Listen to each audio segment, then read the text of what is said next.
So, how do those three macros make up calories? You got protein, carbs, and fat, and each one of them per gram contains a certain amount of or calories. Sorry, protein and carbs per each gram of protein is 4 calories, and per gram of carbs is 4 calories. So, say if something was 20 grams of protein and it was only just protein, it would be 80 calories. Same goes for carbs. If it was just 20 grams of carbs, it would just be 80 calories. And that's like something like white rice. White rice doesn't have any protein at all and no fat. So that's a good example.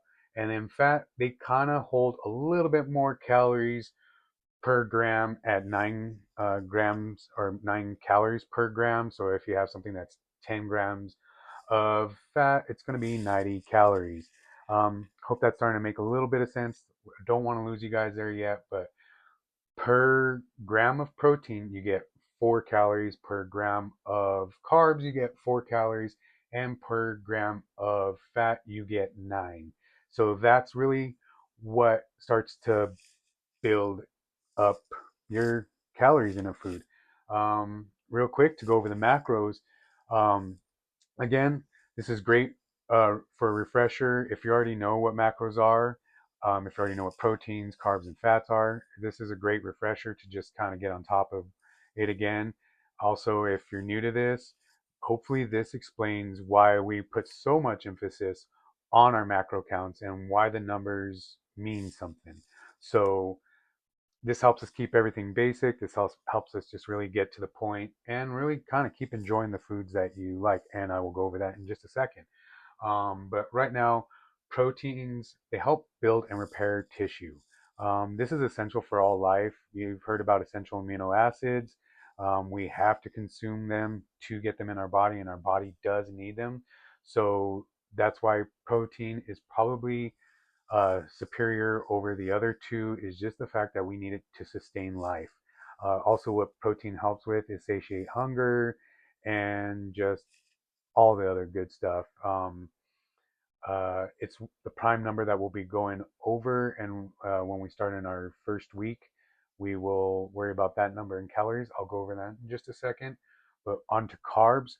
Carbs always get the bad rap, and I don't know. Well, I know why, but carbs, your body prefers carbs and sugars as its energy source. Now, I know I said calories are our body's energy source, but it prefers to take glycogen in and make it into ATP, which is what we use for activities and doing certain exercises and whatnot. So there are simple sugars, there are complex sugars. We won't go into details about that because it gets a little confusing. Me, I don't really um, stray on either side of it. To me, a carb's a carb. Um, but carbs get the bad rap of making you fat when really it's the one that we don't have any essential carbs that we need. So that's the first one to start getting the axe whenever we do start cutting calories. Now, when we start going back up, that's the one that we start adding to. Fats. Now, I know, like, if you're in a weight loss or if you're trying to get in the fat loss, the word fat, it doesn't ring well when you talk about needing to consume it. But what we do use the macro fat for is hormones and brain functions. So you really do need fats. There are essential fatty acids that you do get from walnuts and avocados and fish. You've all heard that, and that's essentially why we need those. It's not just because they have these special magical powers. There's a reason behind everything, and they have essential fatty acids, and that's why they belong in our diet, regardless of what our goals are. We just need to learn how to manage them. Now, there's a difference between fat that we eat and fat that people refer to on their body. That is actually called adipose tissue, and so that's why everything kind of gets jumbled and confused. But there's also the different types of fats, but we also won't get into that. We're just going over these three macros and how they accumulate to make the calories that we consume for our daily goals and just life in general. Um, Another thing when we are like looking at labels, when you see a label that says, for instance, I'm going to go over a McDonald's McDouble. When you see something like that and it says that the McDonald's McDouble is 390 calories, when you see a label that says that, that's added up from the three macros that it consists of. So, like in a McDouble, you have 20 grams total of fat, 32 grams total of carbohydrates, and 22 grams of protein. Now, those are the grams of your macros that they added up to, and they usually round up and they get to 390. Now, that's for one, um, you know, General McDouble sandwich. If you wanted to add fries with that, make that a meal. A medium serving of McDonald's fries has about 320 to 340 calories in it, and those are made up of 15 to 17 grams total of fat, 42 to 45 grams total of carbohydrates, and only 3 to 5 grams of protein. Now, that's fine. We don't need everything to be protein loaded. Fries are potatoes, so mostly carbs, or carbs come mostly for, sorry, let me start that again.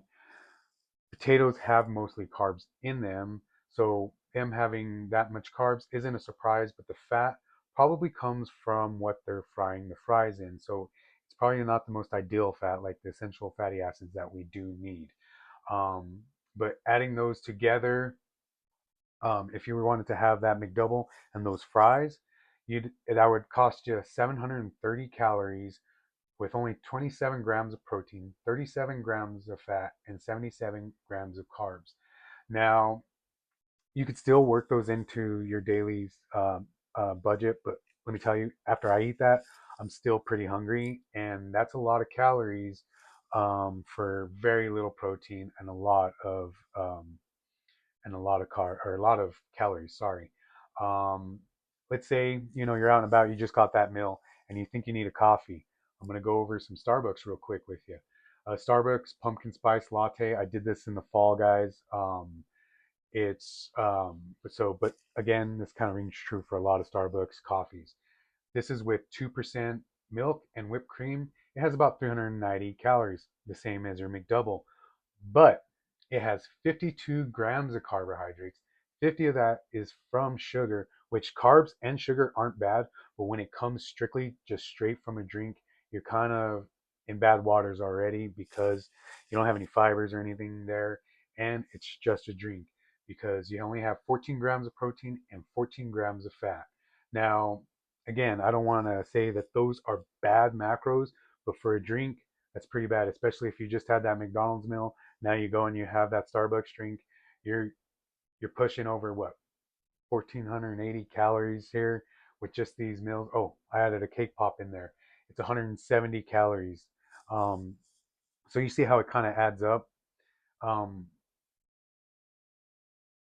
Going from there, we want to start talking about this as a budget. It adds up pretty quick. And so there's really no bad food or no good food. It's just calorie dense food or high volume food. Calorie dense food might be something like a Snickers that's around 200 and some calories, as opposed to a piece of chicken that's a little bit bigger, has more volume, has more is more nutrient dense, obviously, and it has more protein. It's not to say that it's better, but if you're, going for muscle building goals and weight loss goals, you might want to choose a chicken over it because you got to think of your calories as a daily budget as something you get to spend. And if you can eat the meals you want, but if you spend $290 on something that later on you're still going to need to buy something essential, well then you're going to find yourself budgeting a little bit harder than if you just ate more volume rich food. And we'll go over how to apply that more into yours, but right now we're just going over how macros make up your calories and how we can eat based on our goals and still enjoy food without, really demonizing, calories or carbs or fats or even proteins. Everything is essential or needed in your diet, and we'll figure out how those calories work within the next few videos. See you guys there.